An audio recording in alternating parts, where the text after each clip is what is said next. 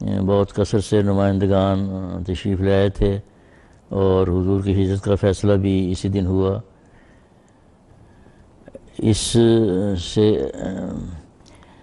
ہجرت کے انتظامات کو آخری شکل دینے کے لیے اور انتظامات کرنے کے لیے حضور نے مکرم صاحبزادہ مرزا مبارک احمد صاحب کی صدارت میں ایک کمیٹی قائم کی. ان کے ساتھ بریگیڈیئر وکیل الزمان صاحب بھی تھے, مسعود احمد صاحب جیلمی وکیل التبشیر بھی تھے. اسی طرح بعض اور کمیٹیاں بھی حضور نے مقرر فرمائیں جماعت کے مختلف کاموں کی نگرانی کے لیے. مکرم بریگیڈیئر وکیل الزمان صاحب نے سفر کی تمام تر پلاننگ کی اور دیگر ممبران کے مشورہ اور ان کے ذمہ امور سے خدا تعالیٰ کے فضلوں اور رحمتوں کے سایہ میں یہ سفر آخر پایا تکمیل کو پہنچا. مکرم مسعود احمد صاحب جیلمی وکیل التبشیر کے ذمہ حضور انور کے ہوائی سفر کی بکنگ وغیرہ کے انتظامات تھے. مکرم چودھری حمید رسول اللہ خان صاحب امیر جماعت احمدیہ لاہور کے ذمہ ربا سے کراچی تک جانے کے لیے گاڑیوں اور ڈرائیور احباب وغیرہ کا انتظام تھا. مکرم چودھری احمد مختار صاحب امیر جماعت احمدیہ کراچی کے ذمہ کراچی میں انجام پانے والے امور کے انتظامات مثلا حضور کا عارضی قیام ایئرپورٹ سربانگی وغیرہ سپورٹ تھی. ایئرپورٹ سربانگی کے موقع پر مکرم شاہد احمد صاحب راجہ اور مکرم مسعود احمد صاحب جہلمی نے بھرپور معاونت کی اور حضور نور اور بیگم صاحبہ کے ساتھ جہاز کے اندر تک چھوڑنے گئے. اور حضور نے یہ راجہ شاہد احمد صاحب کی بات کر رہا ہوں, اور راجہ شاہد احمد صاحب کو حضور نے شرف مصافحہ بخشا. حضور انور کی روانگی کا پروگرام 30 روپے کو صبح KLM کراچی سے براستہ ایمسٹرڈم روانہ ہونے والی فلائٹ پر طے پایا. مکرم مسعود احمد جیلمی صاحب 27 اپریل کی رات روا سے براستہ لاہور کراچی روانہ ان کے ایئرپورٹ پہنچے پر ان کے پاسپورٹ ان کے سپرد کر دیے. حضور انور کا پاسپورٹ پر بھی مہر لگوائی گئی. یہ بات قابل ذکر ہے کہ امیگریشن آفیسر نے حضور کے پاسپورٹ کو بار بار پلٹ کر دیکھا. اس پر واضح طور پر head of the Ahmadiyya movement in Islam درج تھا, مگر کچھ دیر بعد مہر لگا کر اسے واپس کر دیا. حضور انور رات 1:25 پر ایئرپورٹ پر پہنچے. مکرم شاہد احمد راجہ صاحب نے حضور کا استقبال کیا. حضور معمول کا لباس پگڑی اور اچکن زیب تن فرمائے ہوئے تھے. حضور VIP لاؤنج میں تشریف لے گئے اور قریباً 25 منٹ بعد KLM کی کار میں سوار ہو کر ہوائی جہاز میں سوار ہو گئے. حضور انور حضرت بیگم صاحبہ فرسٹ کلاس. تو پھر لوگ باتیں کریں گے. دوسری بات جو میں کہتا ہوں کہ یہ خدا تعالیٰ کی تقدیر تھی, وہ عجیب ہے. باسط صاحب,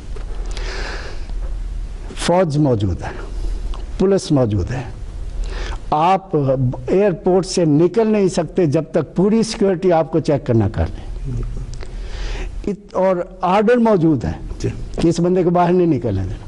اتنی رکاوٹیں ہیں, اور خدا تعالیٰ جہاز کا راستہ استعمال کرتے ہوئے ایک شخص کو اتنی رکاوٹوں میں کہ موت اوپر کھڑی ہے, سر پہ کھڑی ہے, بچا کے لے جاتا ہے. عجیب بات ہے. یہ دام ڈیوٹی پہ تھے, ان کو ہدایت تھی کہ تم لوگ کہو کہ جو لوگ آئے ہیں وہ اندر ہی ہیں, ہمارا ان سے کوئی رابطہ نہیں ہے, تو ہمیں نہیں پتا کون یہاں آیا ہے کون نہیں آیا, جو بھی ہیں اندر ہی ہیں.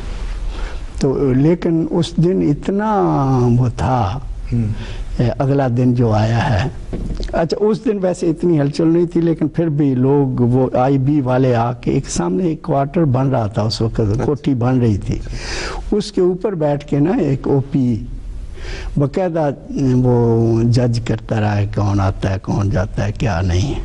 لیکن اس دن اتنی ہلچل نہیں تھی, لیکن 1-2 آدمیوں نے آ کے پوچھا کون آیا ہوا ہے کون نہیں آیا ہوا. اب مجھے چونکہ یہ تھا کہ حضور کی بہرحال ایک میرے دل میں تھی کہ وہ پھر کہاں, تو مسجد مبارک میں بھی نماز عشاء پہ بہت سارے لوگ جمع تھے, تو اس پہ بھی پھر حضور نے خطاب فرمایا تھا, اور وہ خطاب بھی حضور نے بڑے گریاں روتے ہوئے وہ خطاب کہ, لیکن اس میں اس کا اظہار اتنا نہیں فرمایا کہ میں ہجرت کر کے جا رہا ہوں, لیکن بہرحال وہ اس میں آیت پڑھی تھی رب ادخلنی مدخل صدق واخرجنی مخرج، نماز میں بھی یہی پڑھی تھی کہ تاکہ اللہ تعالیٰ اس ہجرت کو ہر لحاظ سے مبارک کرے۔ کچھ اندازہ بعض لوگوں کو ہو رہا تھا، عثمان چینی صاحب کھڑے تھے وہاں پہ، تو حضور نے ان کی طرف اشارہ کر کے فرمایا کہ آپ کی وہ خواب مجھے پہنچ گئی ہے اور وہ بڑی بابرکت خواب ہے، اور اللہ تعالیٰ نے اشارہ فرمایا ہے، اتنا ہی فرمایا بس۔ تو وہ پھر بعد میں نے عثمان چینی صاحب سے وہ خواب بھی پوچھی، تو وہ خواب یہ تھی، یہ یعنی ایک پس منظر ہے جو اللہ تعالیٰ خود، اللہ تعالیٰ بھی وہ کہتے ہیں نا مکر و مکر اللہ، وہ بھی تدبیر اپنی کر رہے ہوتے ہیں، خدا تعالیٰ اپنی تدبیر کر رہا ہوتا تھا۔ تو یہ عثمان چینی نے جو خواب سنائی، عثمان چینی صاحب اللہ تعالیٰ ان کی عمر میں برکت ڈالے، کہ قافلہ تیار ہے اسلام آباد جانے کے لیے، حضور اس میں اسلام آباد جائیں گے، کار ہے کھڑی ہے، پورے قافلے کی کاریں کھڑی ہیں، ارد گرد پیرا موجود ہے، سفید کپڑوں میں ملبوس لوگ پیرا دے رہے ہیں۔ تو وہ کہتے ہیں کہ حضور نے اسلام آباد جانا، اتنی دیر میں ایک خبر آ جاتی کہ حضور تو اسلام آباد پہنچ بھی گئے ہیں، وہ بائی ایئر یا کوئی اور راستہ استعمال کر کے وہ اسلام آباد پہنچ چکے ہیں، اور اب یہ قافلہ جو ہے یہ اب جائے گا، اپنے طور پر جائے گا، یعنی یہ پورا اشارہ موجود تھا کہ ایک قافلہ بھی ہوگا جو اپنے طور پر ایک پروگرام کے تحت جائے گا۔ یہ خدائی تقدیر کام کر رہی تھی، کوئی پلاٹ نہیں تھا، کوئی سازش نہیں تھی، خدا تعالیٰ پہلے بتا رہا تھا یہ بات۔ بالکل بالکل، میں یہاں پہ آپ سے پوچھوں گی، بڑا خوبصورت آپ